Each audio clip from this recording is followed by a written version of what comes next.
Hello folks, welcome to Netcruzer RC. Okay, we're going to do a new build today in a different way than we've ever done before, but it's a long-standing brand. They've been in the RC racing community since day one. Team Associated.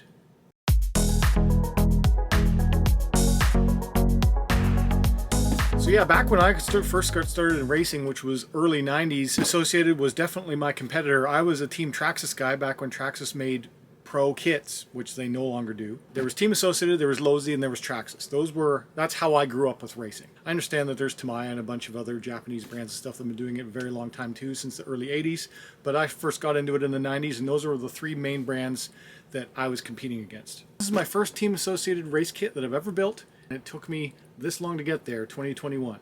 But I wanted to try it, and stadium trucks is what got me into racing, and I saw that Team Associated came out with a new stadium truck. This is the T6.2. So I bought it, and we're going to show you how to build it in this video. So yeah, this is the new Team Associated T6.2. It has most of the 6.2 buggy features, as well as a couple of unique stadium truck things. The last stadium truck that I had was in 1994. This is a 2021, so technology has come a long way since then in racing. It seemed like a pretty good value. You do get this body with it. You do not get wheels and tires, but you get two transmissions. You get different ways that you can build it. It's a pretty good kit. You can also choose how you want to set up your shocks, whether it be in front of the arms or behind the arms. All of that has different options. It also changes the way the shock towers move as well as you build it. I'm going to do this build video in a way that I've never done before, which is that I've already built it. But as I was building it, I was taking clips along every step of the way. Here's a quick little overview of what the vehicle looks like as a slider state, already completed. I did build it to kind of box spec, kit spec, and I will show you some of it step by step how it works. It is a 70/75 aluminum chassis. As a stadium truck, you get a longer chassis than the buggy, and the other thing with a stadium truck is you get much longer arms. The A-arms are much longer than a buggy. And I don't have the body here with me, but you do get this body with it, which is a Proline stadium truck body, and it's quite big. I was surprised by how big it was. It feels like an 8-scale body when you get it on here. It's currently at the painters, and I don't have it with me to show you. If I do have a photo in my album from when I took pictures of the build, I'll show it to you, but I don't have it on hand right now. Here it is in its slider state. I will say the build went very well, and I do want to make this a build video. I'm going to go through and talk about each step. Step one, you are building the steering bell crank system. Pay attention to the orientation of the parts because they are molded in a specific way. Some of them have little steps that you have to be aware of, that you need to be on a proper orientation, as well as all of the bearings which are in this Team Associated kit. I thought it was very interesting that they're only rubber shielded on one side. So one side is metal, one side is rubber. Now they don't tell you in the documentation how to deal with that. So for me, I decided that I always want to have rubber on the outside of whatever type of part it is. I want rubber on the outside part of where dirt could get into it. So that's going to give you the most protection. I talked to some other people about that. Some other people had differing opinions. That's my opinion. I think rubber should be on the outside. So do with that as you will. But you do have that choice building a Team Associated kit. Interesting that they did that. I've never seen bearings like that before, but the whole kit is like that. Bag one is just the steering bell cranks. Then you're on to bag two, where you immediately get out the chassis and you're installing the steering bell cranks into the front of the chassis, and then you're also installing the new front bulkhead. Now the front bulkhead is a plastic piece that comes stock, and I decided that I wanted to put on the aluminum bulkhead immediately. So that is the one upgrade part that I put in this out of the box as I was building it, was the aluminum bulkhead set. Then we're on to bag two, step two, where you're installing the side rails. You're also installing some anti-chafing tape designed for the battery system. Now there's little grooves in the chassis where you install the tape, and they also give you two different thicknesses of tape, and it's up to you to decide what do you want for the battery you're using. I do believe I used the thicker tape just because I felt like a snugger fit would be better, and if for some reason I made a mistake with that, I can always just put the thinner stuff on later. So I went with the thicker tape. Then you're building a steering end link. It's a very short steering end link, just be aware of that. You want to tighten that up all the way up till it's snug. Then you're installing the servo. In bag 2 step 3 you're installing the servo system. I used a Savox servo that I had on hand. That's one that I previously used for racing. Some of this goop that's on here is just some, it's just a sealant so that I was keeping water out of it, because this one I don't believe was waterproof out of the package, and I'd used it in bashing previously as well, so it's just a little ugly because of that. But look at how much room is in here in the bell crank system. Pretty good for getting in there and working on things. They give you plenty of room to work. Got a nice little kick up with a waterfall, so there's plenty of room to get in there and adjust things if you need to. Then we're on to bag 2 step 5, which is a front anti-roll bar. Now when you are building this kit for the 6.2, there's an important little addendum to the documentation, so you want to make sure you're paying attention to this. It affects 3 specific steps. It affects bag 2 step 5, the front sway bar system, and bag 2.1. And then you're adjusting bag 2 step 7, which is the hardware for bag 2 step 7. You need to make sure you're using bag 2.1. Following the instructions, we're on the bag 2 step 6, where you're building out the shock towers and the body mount system, as well as the top plate on the chassis. Then we're on to bag 2 step 7, which is installing that front shock tower onto the chassis with the front bulkhead mount. Then you're installing the front A-arms on, and you want to pay attention to the front hinge pin brace piece, as it is metal and it has a rounded edge on one side and a flat sharp edge on the other as you're installing that. When I was putting on the A-arms, which you're on bag 2 step 8, is when you're putting in the hinge pins for the A-arm system.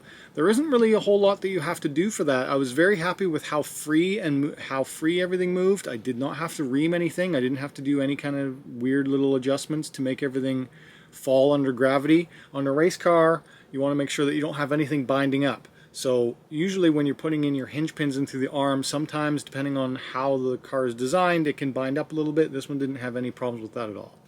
And then you're installing the front bumper. Then we're on to bag 3 step 1, which is building out the front steering blocks. And there are 2 sets of steering blocks included with your T6.2, a 3mm or a 4mm trailing axle. The kit setup uses 4mm steering blocks. As I mentioned, this stadium truck comes with a lot of tuning options. So you get 2 sets of steering blocks, you get 2 different transmissions. There's a bunch of other choices like that in here where you get a pretty wide range of setup options. Then we're on the bag 3 step 2, which is installing the carbon fiber adjustment onto the steering block. Then you're installing the caster block, which has inserts for caster. And there are 3 caster inserts included, a 0 degree, a plus or negative 2.5 degree, and a plus or negative 5 degree. Plus 5 degrees is the standard insert used. Tab up is positive caster and tab down is negative caster. Then you're installing the caster block onto the A-arm system. And I just wanted to explain that the caster hat bushings, there's different sizes. So you want to pay attention to that the top one is longer than the bottom one. The top is 2mm, the bottom is 1mm, so pay attention to that. It's a nice aluminum piece. I didn't pay attention to that at first. It's only a 1mm difference. If you're not paying specific attention to the documentation, you might miss that, so be aware of that. Also, in bag 3 step 3, that's your last addendum to the documentation, so you want to make sure you're using bag 3.1 for the hardware. 3 steps that they adjusted is a very small change to the hardware. It's a bag 2.1 and bag 3.1 are little grub screws that are slightly different from the original. I tried to look at them up close and I couldn't visually identify the difference, so I'm not really sure what the difference was, but they felt like it was significant enough where they had to print this out and include it and make the new parts, put it all in the box, and that might be part of the reason why these stadium trucks were announced in October and didn't come out until December, January. That finishes up bag 3. Now we're on to bag 4 step 1, where you're adding on the rear aluminum C-mount, which is what your rear hinge pins go into. So on the front, there's no adjustment for the actual kind of pivot blocks. It's only on the rear. So you get the rear plates and then you get the blocks that go in that you can allow that to be adjusted. Again, I built that out to be kit spec. I did notice that the M3x6 screws, which you do need to install into that aluminum block, Those screws are not included in the scale view of all of the hardware. That specific screw is not there. So just pay extra attention to that the 3x6 M3x6 millimeter is not in the chart. On page 19 has your pill insert setup tips if you want to know what the different pill sizes do. Make sure you install the rear arm with the shock mounting holes facing forward. So there's 2 shock mounting holes facing forward. Those ones are actually not being used. It's really interesting that they have that in a document, because this kit spec, it's built so that your shocks are hanging off the rear, but they want you to have 2 holes in the front. When I showed some Instagram pictures of this, I was building it, some people thought that I had my rear arms on backwards. They are reversible. You can reverse the arms. Geometry wise, they're the same. The difference is the holes for the shocks. It's a very minor difference. I'm not sure why they decided to do that. So on the rear you would have 1 hole, which we're going to use, and on the front we have 2 holes which are not being used.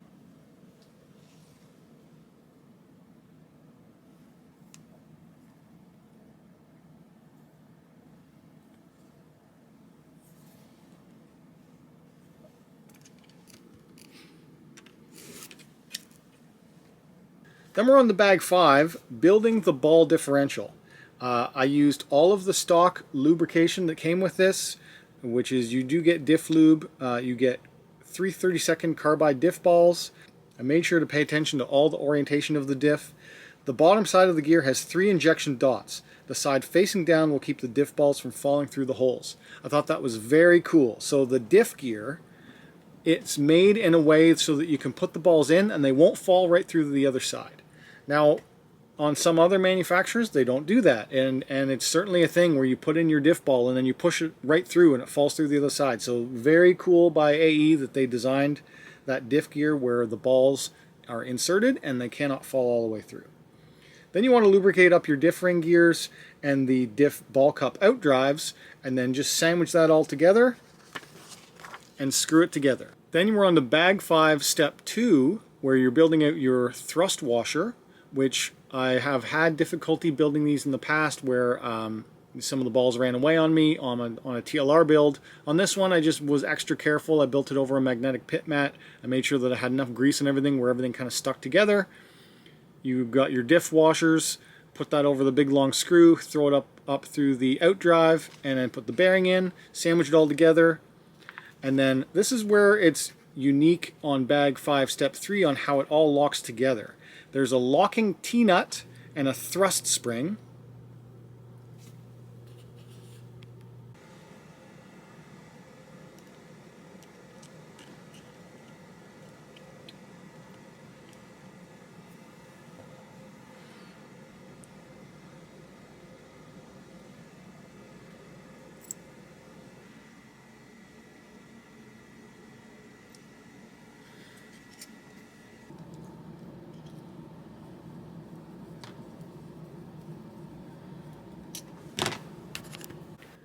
Then we're on to bag 5 step 3, which is actually assembling the diff altogether. You put all this in together, and then it has the little plastic locking caps which tighten it on.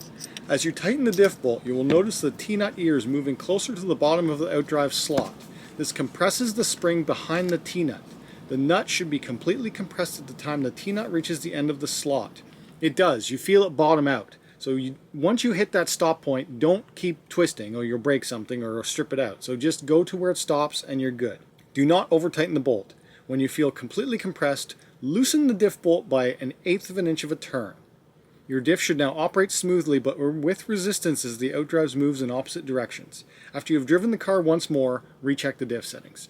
So that's what they've decided is the standard new diff build setting. Tighten it all the way down until you hit the stop point, and then unloosen it off 1/8 of a turn. That's all you have to do. No fuss, no muss. Then just kind of twist it in reverse orientation with your hands like this, and you feel it. You feel the grip level. It's a little notchy. You're not going to expect it to feel perfectly smooth out of the box. It's a little notchy, but it has a pretty good feeling for a brand new diff, and I was happy with that setting. Then we're on the bag 6 step 1. They want you to build the lay down transmission. Now I did say that I built this to kit spec. I guess I lied, because I actually built it with the lay back transmission instead of the lay down. So what that does is it gets my center of gravity of the motor a little bit more towards the rear, because for my track at my local track, it's a little bit looser grip level, so I wanted to have a bit more weight on the rear end of the machine. You do get all the parts in this kit to build it both ways. In the documentation, they show you building it with the lay down. I chose to build it with the lay back. That's personal choice. The parts and how you build it is very similar. The only difference is kind of some of the supporting materials are different. Please note that in bag 6 step 1 that the 2.5 by 8 millimeter screws hardware are not in the chart for real sizing. So just be aware of that. Use a measurement, use a caliper, figure it out to make sure you're using the right hardware. You do want to use some thread lock on any metal to metal parts. You do get thread lock included and you should use it. Then you're on to bag 6 step 2, which is to add the little guiding rings and bearings on the outside of the ball differential. So you're going to lubricate up your diff gear, you're going to put the two bearings in place, make sure that you put the rubber on the outside, and then you're going to use your diff height adjustments to set that up before you drop it down into the transmission. One of the nice things about the Team Associated kits is that it has an easy access differential. The transmission case splits vertically, but it also splits horizontally to allow you to just pop the top off and pull the diff out for easy access and tuning and maintenance, which is great. I wish all race cars had that. All race cars should have that. Hint, hint, TLR. Please put that in your next race vehicles. And then we're on the bag 6 step 3, which is installing the chassis brace, and that chassis brace sizing is different depending on if you're using the lay back or the lay down. If you're using the lay down, it's the shorter chassis brace. If you're using the lay back, it's the longer chassis brace. For the step where you're installing the guide for the gear guard, they're showing a 6.1 part, which looks totally different from the 6.2. Then we're on the bag 6 step 4, which is building the slipper assembly. Now the slipper assembly uses the Octolock spur gear, an 81 tooth 48 pitch slipper gear system, and it's pretty robust. I'm pretty happy with how unique this slipper is to set up and work. There is one particular problem that I had, which is at the very end of bag 6 step 4, which is installing this pin. There's a pin which needs to be inserted into a long bolt which goes in here, and that's what holds this whole side together, because it's the other side that has the spring and the nut for adjustment. It's actually a physical pin that you have to insert into the top shaft screw, and I found that very difficult to do. It was not fitting well. I ended up using a 1.5 mil driver and just kind of filing out the hole ever so slightly, basically ruining a 1.5 mil driver, just so I could get that hole a little ever so slightly bigger to allow me to get that pin in, because it was extremely tight. Now when you build the slipper assembly, it's actually easier to build than you would expect, because again, the settings are kind of preset for you, where they just want you to adjust the slipper spring to be flush with the top shaft screw, and Team Associated thinks that that's the best setting, is set the nut flush with the top of the shaft screw. Now we're on the bag 6 step 5, which is building out the rear shock tower. The rear shock towers are nice carbon. They don't have chamfered edges on them. They don't really have any extra sealing done, so if you do want to take that extra time to CA seal them, you can certainly do that. I did not, because this is a stadium truck. The shock towers are going to be hidden under the body anyway, so they're not going to get hit or damaged. Then we're on to bag 6 step 6, which is installing that whole transmission assembly, the rear shock tower, and the rear body mount onto the rear of the chassis. And to do that, you're installing 8 screws. 2 of them are fairly long, 16 millimeters, and then 6 of them are 10 millimeters. After bag 6 is done, you have most of the main components onto the chassis, and you just have to build out the rear axles and the rear hub carriers. There's a hub insert from a B74, and there's different height axle adjustments you can use. I use the stock, which is the 0 up, 3 down. It's a 0 millimeter. So just pay attention to the orientation that is. So that's tab up, hole up to get that right. Use thread lock when you're installing the rear screws into the aluminum stud washer adjustments. You have a ball stud washer that's aluminum. You have the ball stud that's aluminum. You have the hub link that's aluminum, and the aluminum washer for the vertical and horizontal. Then you're on to bag 7 step 2, which is building out the axles, the CVA couplers, pins, dog bones. They're 91mm dog bones. Just make sure that you use the proper black grease for all of those adjustments. The axle itself is 66mm, and there's multiple holes around the outside of that cup. I did not notice that there was a different fine adjustment there, so it seemed like all the holes were in the same position, so you can put it in. You don't have to worry about orientation for that. Then install your bearings as you install the axle into the rear hub carrier. Pay attention to the orientation of your bearings, because remember, a Team Associated is using metal and rubber, and you always want to have, and I wanted to have the rubber always pointing towards the outside. So for that, you're just going to force fit it and pay attention to what orientation you're putting in those bearings, because there's the metal and rubber on each side. I chose to put the rubber on towards the outside. Bag 7 step 3, just putting on the rear hex, and boy, the rear hex is thick on this thing. An 8.5mm rear hex. It's pretty thick on this rear carrier. It's good because you're going to have big stadium truck wheels and tires on here, so you've got a lot of contact area for all of that power to run through. So I do like that. It's a locking hex as well. The outer hinge pin just goes in. It is a captured outer hinge pin, so you've got a B74 rear hinge pin and an M3 lock nut. You put that through with rear hub spacers. Now the spacers, pay attention to that as well, because it looks from the picture that you're putting 2 of them on the rear side, which brings the hub towards the front, so you're actually making that a shorter wheelbase. That's a fine adjustment which you can adjust later, but they want you to have the shortest wheelbase possible by putting both spacers on the rear, which bumps the axle forward. Now we've got this far, which is to bag 8, and you've not even had to build a turnbuckle yet. Bag 8 is where all the turnbuckles come in. You do them all at once near the end. It's a fairly easy process, but just pay attention that the steering turnbuckle guides in the book are not to scale. I don't know why they would do that.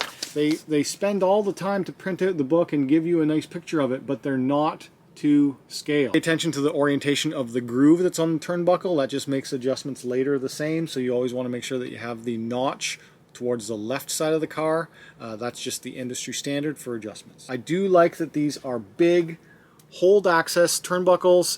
Again, another thing that I really like about this kit is that it has hold access turnbuckles, and they're big. Like, look at how big these are. It's a bigger ball, it's a longer turnbuckle end. That seems like a great design to me, so I'm quite happy with that. Front, rear, all the turnbuckles. There's nothing weird about the shape of these. They're all just straight turnbuckle ends.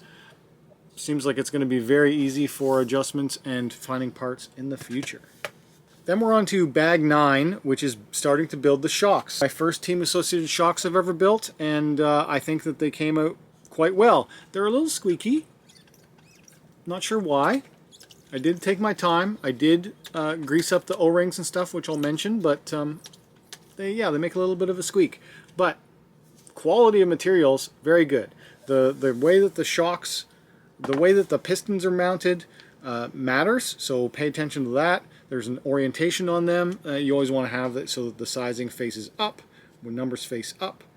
It just makes them easier to read, and some of them have tapered holes. I don't think this one does, but it's important to know that orientation so that if you do that in the future, you have it right. In step 2, you're building out the bottom of the cartridge assembly, which has some unique parts that I haven't seen in other shock builds before, where they're non-circular bushings. They kind of lock into place in that bottom cartridge assembly. So it's a bushing, then an O-ring, and then a spacer, and then an O-ring, and then a bushing.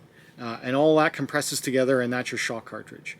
I did, for the first time, use a different type of grease. I actually used some of the 1-Up blue O-ring grease that I received as a gift. So I did use some of that stuff just to grease up the O-rings. Team Associated recommends using green slime. I don't have green slime. 1-Up Racing makes some excellent products if you're looking for racer-specific gear. Take a look at what they offer. I'm sure this is equivalent or superior to green slime, so I have no problems with using or recommending 1-Up Racing products. That's not sponsored, by the way. I just like their stuff, and that was given to me to try out. Alright, then we're on the bag 9 step 3, which is filling the shocks, and they give you the whole procedure how to fill the shocks. It's a fairly standard process. These are emulsion shocks, and they've designed it so that all of the shocks, they want you to use Team Associated 30 weight oil, And what they've done is they've changed the spring rate on this so that the front has a noticeably stiffer spring than the rear, but they're keeping all of the weights the same for oils. I may have to change that in the future. I'm not sure how effective that's going to be. It's 30 weight front, 30 weight rear, and the difference is in the pistons and the springs. It does give you the whole step-by-step, 10 steps about how they would suggest that you fill and bleed those shocks as you're doing it. So pay attention to that. As well as they give you the stroke size, which you want to measure from the bottom of the cartridge to the bottom of the end link of the shock shaft. So be aware of that.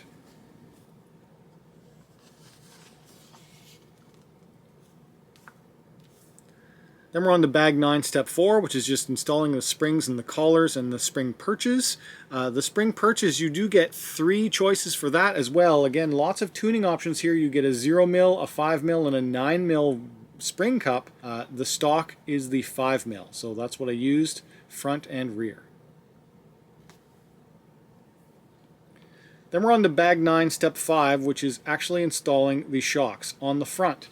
And on the front of this, the shocks hang off of the rear of the shock tower, which is pretty cool. Now, on a buggy, this is great because it protects everything. On a stadium truck, it doesn't necessarily matter as much because the body is going to go up and over the shock tower anyway. But on a buggy, this is a great design because it keeps your shock caps and everything behind this shock tower, where if anything's going to get hit first, it's going to be the shock tower, not the shock.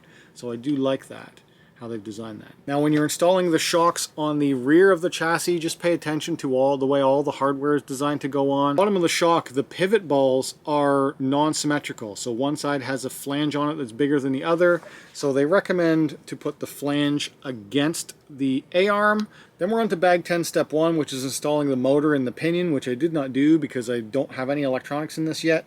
Then they can have you install things like the receiver and the ESC and the cooling fan. You do get a electronics plate with this, which is a 13-gram aluminum plate, as well as there is a fan mount, which goes right here. And then the motor is just a standard 2-hole design where you're just going to put the motor can through here, washers, screws, tighten that up, and then you'll have a cooling fan that can blow in through the rear side. And we're on to bag 10 step 2, which is installing the battery strap. Now this is my biggest complaint about Team Associated kits, is this battery strap system. It is overly complicated. It's cumbersome because it requires tools to open it, so it's not quick access because these are actual nuts. 2 nuts you need to take off these 2 posts every time you want to get the battery in and out, as well as just building it. It's too many parts, too many little parts. It's got the plastic molded top, it's got the plastic molded guides on the bottom. It has plenty of adjustments. It's just a really clunky design that I wish they had have changed. This has been around since around B6, possibly since B5. There are definitely other alternatives that are simpler and better than this, I think. So you can look at some upgrades later on if you want to get rid of and change that battery mounting system. It does have plenty of adjustments. They give you front and rear mounts, 5 different adjustments on the actual top of this itself, and then there's 2 positions on the chassis for where you can mount this to have it forward, back, and then the 5 micro adjustments in between.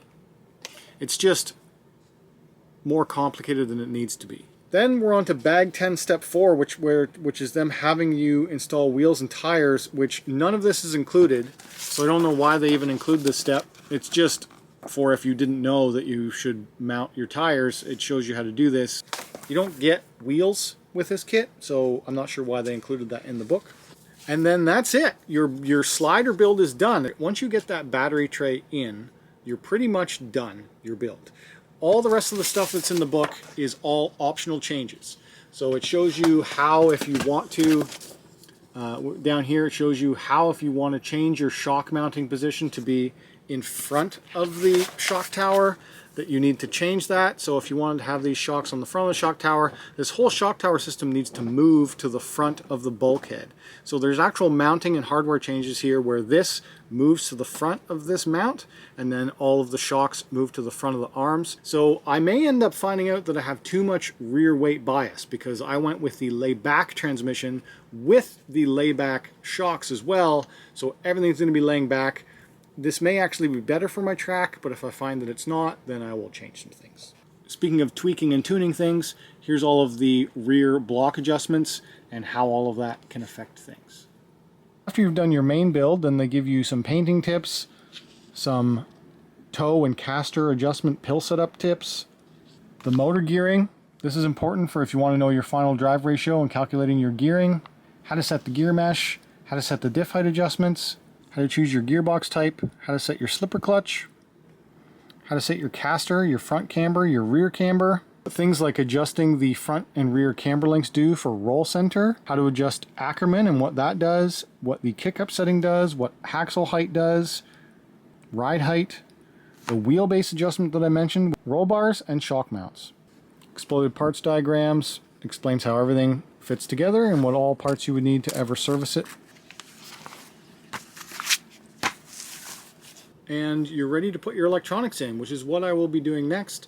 I will be putting some electronics in this and putting it out on the track. I think I'm going to put a fairly fast motor in this just because I have it. I have a 6.5, an older 6.5 that I haven't used in a long time, so I'm probably going to put that in this.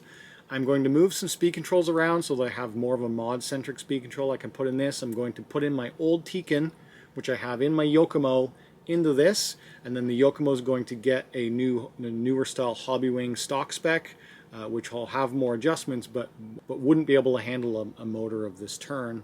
And then get the wheels and tires on, which I do have wheels and tires from my Truggy. I have a Techno Truggy. The front hex offset and the rear hex offset are the same as I have on my Techno ET410, so I don't have to worry about that. I can reuse my wheels and tires, which is great.